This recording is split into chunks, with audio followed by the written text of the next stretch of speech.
Greetings, Guardians, my name is Byfear. Act 2 of Echoes has launched, and man, spoiler alert for those of you who don't know, we're going to jump right into it. The introduction to Act 2 of Echoes is still part of the slower rollout and weekly rollout of story that we've seen before in seasons, and that will be changing by the time we get into Revenant, but this time around it's still going to be at the same pace. For the moment though, we are diving deeper into Nessus, delving more into secrets of the past. And despite the cool stuff we saw in the battlegrounds that take us to the planetoid's core, today I wanted to talk about Saint, Osiris, and some potential timeline shenanigans that might be going on in this episode's story. So, the core question at the heart of this week's story is all to do with whether the Saint 14 we see in our story is the same Saint 14 that was previously in this timeline. And it seems like that very well might not be the case. Confused? Well, it's easy to be confused when it comes to timeline things, so let me explain. Saint 14 was lost to us in the Infinite Forest on Mercury when he went searching for Osiris. He died because of a Vex mind called Agioctis, the Martyr Mind. This Vex of the Infinite Forest didn't prevail through strength of arms against Saint 14, who had decimated tens of thousands of Vex frames before it. Agioctis, on its own, had no chance of doing this. Instead, it was designed to specifically tap into the signature of Saint 14's light and siphon it away, rendering the Titan mortal. We first found Saint 14's body in Curse of Osiris way back in the day, but Osiris wasn't keen to just give up on his long-lost love, so he constructed a device called the Sundial on Mercury. The Sundial allowed Osiris and us to tap into the temporal spaces known as the Corridors of Time. This allowed us to time travel. Osiris's intent was to find Saint 14 in the key moment before he was killed and to save him. We would eventually manage to do this ourselves in the Season of Dawn, but Osiris would try many a time and fail many a time. Those failures are shown off well in the lore thanks to an old lore entry on Bungie.net that shares the same name of the Sundial.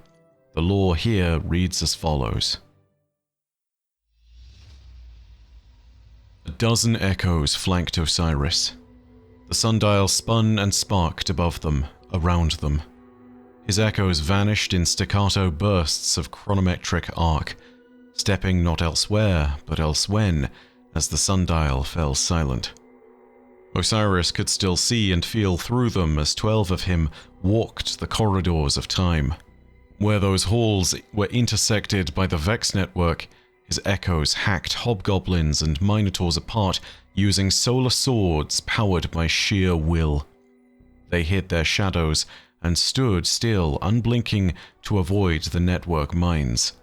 Together they pushed to corners that gave way to the Mercurian Dark Age. From there, they separated, entering myriad moments of Saint's visits to Mercury. An echo encounters a battle-hardened Saint at the mouth of Caloris Basin. Saint is a member of the Pilgrim Guard, and he and his fire team descend on batteries of Vex goblins, the bloom of heavy gunfire leading their way. This Saint is too early. The echo does not approach. Neither does the echo who watches in a dark corner as Saint's jump ship lands at a lighthouse at the Caloris Spires. Its interior is cloaked in shadow. The Cult of Osiris's retrofit of the structure isn't due for another age. Saint comes here to keep it clear of Vex attempting to reclaim it. He lights the darkness as he tears Minotaurs apart with solar fists.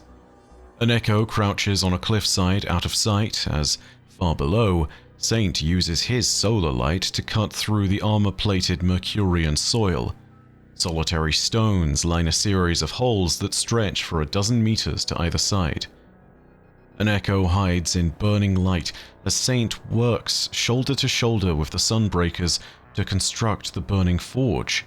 Their hammering and soldering with solar knuckles and sledges draws a silent parade of Vex to the burning site.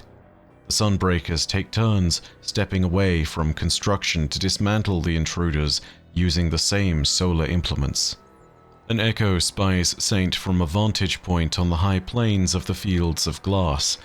The Titan fights for his life against purple-bannered Fallen, bearing the same symbol as modern Dusk soldiers. They are the House of Rain, the lowest house.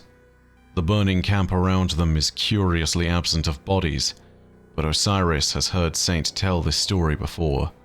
One of Saint's first missions for the Speaker brought him to Mercury in a failed attempt to retake that planet for humanity. They had not known at the time that the Vex had already started to transform the garden world into a machine. House Rain followed Saint's jump ship and waited till the expedition made camp. Then the Fallen annihilated the colonists Saint was charged to protect and beat him to within an inch of his life. The Echo lives that story firsthand now and finds himself looking away at the terraformed vegetation at his feet instead. It's already half machine, grass and metal blades growing beside each other under his boots. A Ketch roars down from the sky and rains heavy munitions on the battlefield, and the Echo's vantage point fills with rolling clouds of dust. The Echo takes his leave. He's seen enough. Osiris's echoes scour Saint 14's timeline on Mercury, but the corridors of time refuse to give way to the moment they need. Saint and the Martyrmind in the depths of the infinite forest. The echoes work tirelessly for weeks, then months in the space between moments. In desperation, he splits the dozen copies into many thousands more as the work continues fruitlessly. One echo stays for years against Osiris's orders. He has never lost control of one before. He didn't think that was even possible. He and the echoes are the same. He feels this aberrant copy lose his sense of self. Another few years in, he feels this echo press the touch of cold metal to his head. And then, he feels nothing. Two echoes wander into the corridors of time with orders not to stop. Brute force has worked for Osiris before. To this day, he can still feel them. The search continues. The rest eventually succumb to Vex security measures, where the network intersects with the corridors of time. Even Osiris's light has limits. None of the echoes ever approaches a saint. They never find the right one. Osiris sat quietly at the base of the sundial. No time had passed since the machine's activation, but he had just lived a multitude of lives. Sagira hovered over his shoulder and asked hopefully, "Did it work?"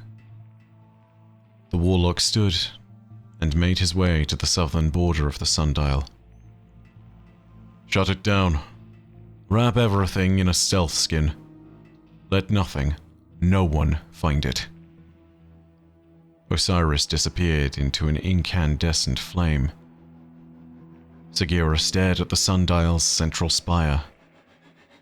"Damn it," she whispered. For those of you who aren't in the loop, Osiris's echoes are a unique facet of his light in particular, and we presume that it's his light that's helping to do this because it was utilized all the way back in the times when he had his light. Ever since he lost his light, during the Beyond Light era, we have never seen him use his echoes again.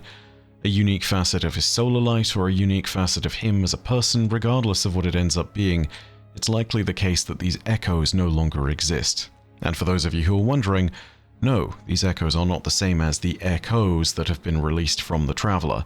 These are different. Osiris's echoes were copies of himself, practically identical in all the ways that mattered. They were not truly him, yet he could split his consciousness as many times as needed, it seems. Though he sent only a dozen in initially, he eventually split into thousands of echoes. The echoes can also make more copies, and whilst they are technically perfect copies of him, they also understand that the original has its own intent, and that Osiris is the one who truly commands them.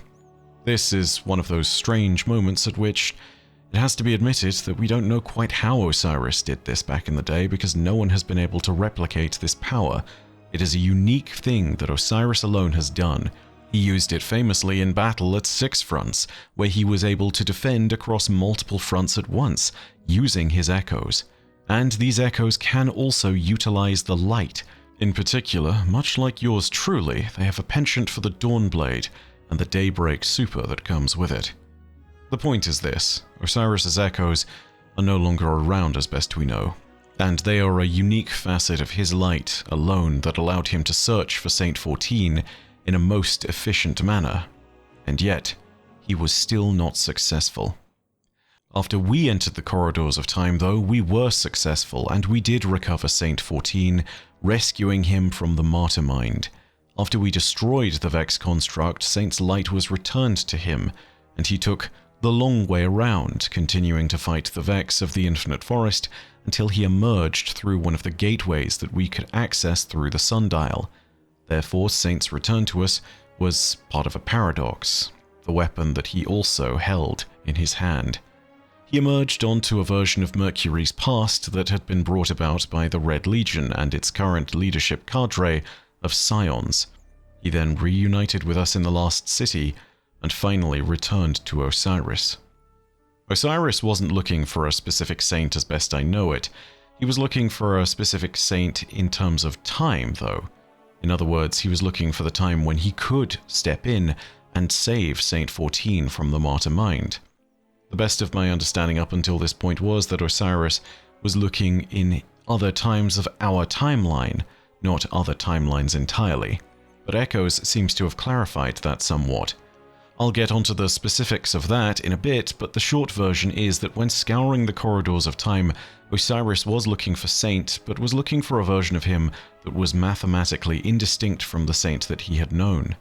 If time is infinite, and if there are infinite parallel realities to our own, which in Destiny's fiction is not confirmed but is likely, then Saint, as we see him here, is practically identical to the one that Osiris knew before. Even so, there are differences that still exist. Those differences are seemingly very small, but those small differences will matter a lot, and you'll start to see why in a bit. Now, with the arrival of the Story of Echoes, we had that moment where everything changed. The moment of Saint 14's abduction by the conductor, and the momentary control that she placed over him. In the aftermath of this moment, we see an important bit of dialogue from Saint 14, Osiris, and Ikora, where more of these timeline-altering shenanigans are explained, and where Saint talks about what the conductor told him. Take a listen. Saint, what did they do to you? I don't know. A voice spoke to me on Nessus. I could not deny its commands. It was not like any Vex I have seen. It connected to my mind and called itself the Conductor. Exo and Vex do share radiolaria as a base material. Maybe they were interfacing for intel on our operation. They cared not of our plans. They measured my humanity, my legitimacy. What do you mean? They said, "We are a lie, Osiris. The real Saint 14 was not meant to live. You love a forgery." Saint. My existence is in error. You chose me because your saint is dead. Preposterous. Almost like a simulation. No. You're the man I knew before. To the serial number. In the corridors of time, I only peered into timelines that mirrored our own. I didn't want to pull you away from a happy life, or change you. I wanted to rescue you. See, you're as close as mathematically possible. Yes. Saint, this doesn't change anything. It's a tactic.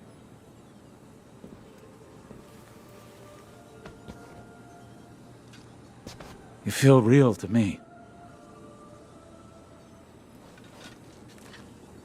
We know you. And you know us. You're right where you belong. But this feeling, this displacement, it rings in my head. That voice, I hear it still. I would like to be alone. Alone, please. For now. Yes.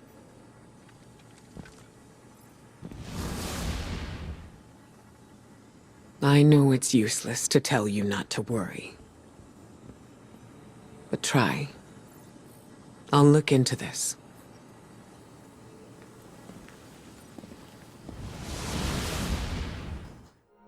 Osiris chose a timeline where there was a parallel saint to his own. But Osiris wasn't the one to actually rescue and recover Saint 14. We were. This leads just to the first of many questions that swirl around the exact nature of Saint 14's return to us, and around that central question, is this the Saint 14 from this timeline or not? And as we're starting to discover, that may not be the case. Saint was found via the corridors of time in Osiris' sundial. So, did the sundial calculate only those specific pathways that would lead to a parallel saint that had enough similarity to our saint in our timeline, the saint that may now have been dead forever all along? Did the corridors of time suffer from a routing error because of Vex tampering, where the corridors intersected with their network? Did our presence alter the variables somewhat, allowing us to find a saint, but perhaps not the correct saint? Did us stepping into Saint's timeline after we had found him alter the past events, and mean that this is our saint, but he has lived a different timeline from the one that Osiris remembers? It's all really hard to say, because we have only brief snippets of all of this, but we know that the broad brushstrokes of history must all have been roughly the same. The large battles that the city experienced, the moments of victory and defeat. This week, however, we learned from Saint and Osiris that some of the finer details might indeed have changed, and that the nature of that change might be small to us but is incredibly important for both Saint and Osiris' story. He is now obsessed with the idea that he isn't the same saint as the one that Osiris loved all those years ago. And that idea is also starting to work a bit in reverse and reciprocal. Maybe the Osiris that he is speaking to now is not the Osiris he fell in love with. This leads us all to a point where he contacts us via the helm, and then immediately radios Osiris afterwards. Take a listen. Guardian, I hear that you are hard at work on Nessus, following the Echo and the Conductor. I know you do this in part for me, but I do not know if I am worth the trouble. I was pulled through Nessus like a toy on a string. The Conductor's words still echo in my mind. A copy of a copy of a copy. Osiris pushed through time to find his Saint 14. He said he was careful, but he reached blindly, and he pulled out only me. And now, I live a life that does not belong to me. I am something left over from a broken timeline. A remainder. The Conductor whispered I should be thrown away. A solution as simple as correcting an error. And maybe that would... I do not know what to think anymore. You're only doing this to hurt yourself, and I will not be a part of it. Osiris, answer the question I need to know. It doesn't matter. Not like this. It matters to me. Please. How did I first tell you that I loved you? Saint.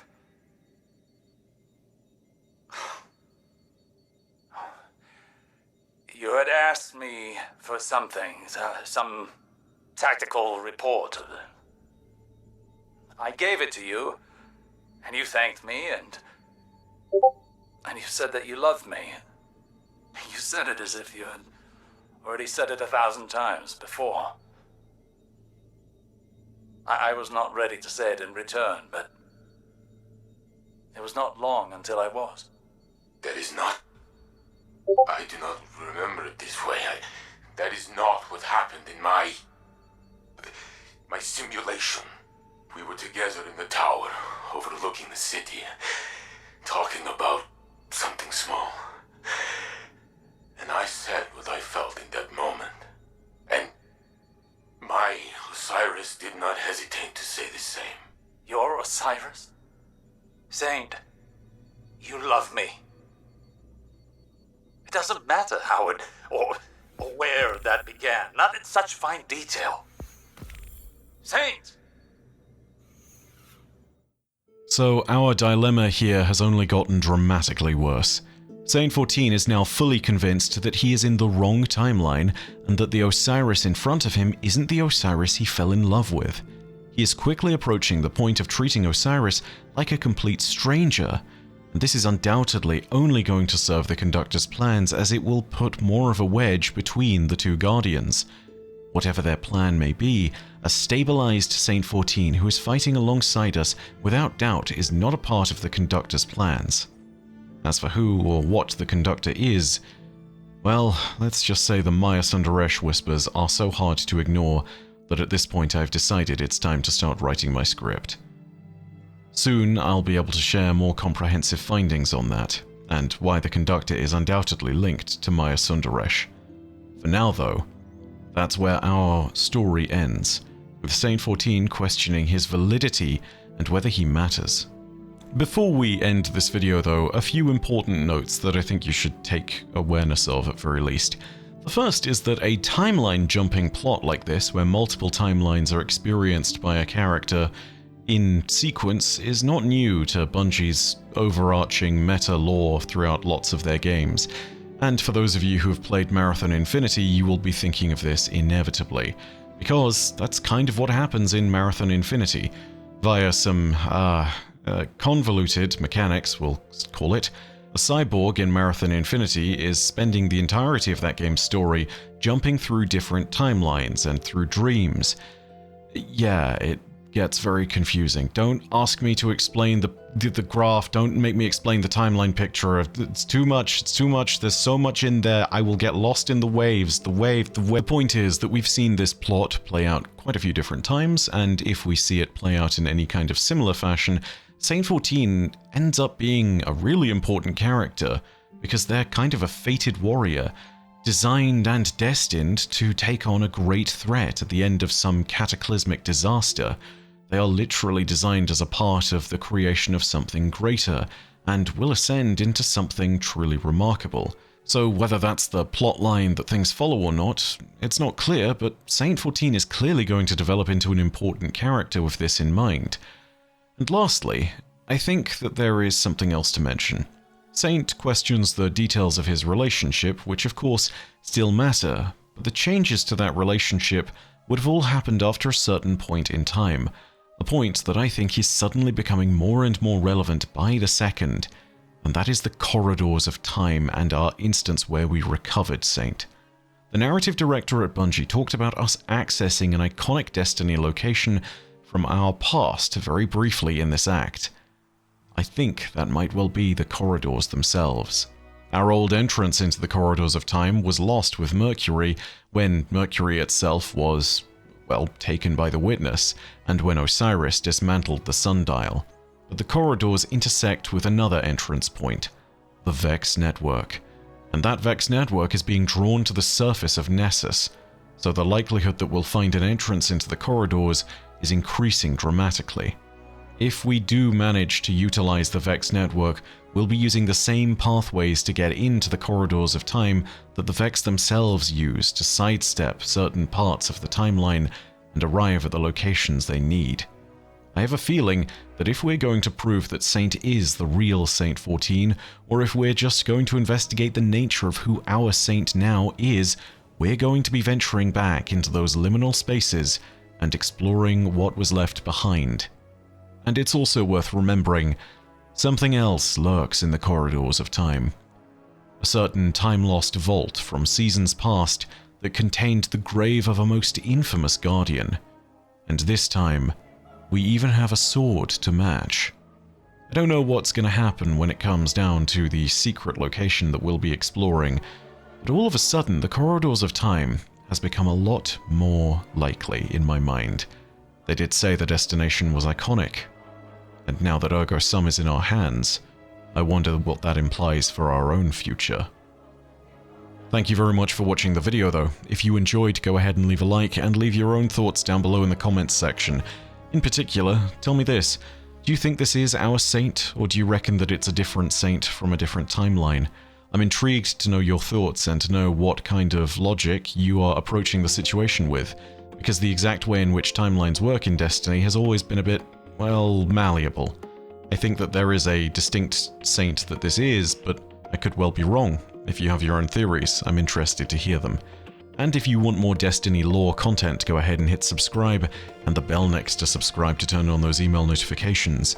But as per usual, know that your viewership as always is quite enough for me, and that in the meantime, my name is Byf. Rodacia ad Astra. I'll see you, Starside.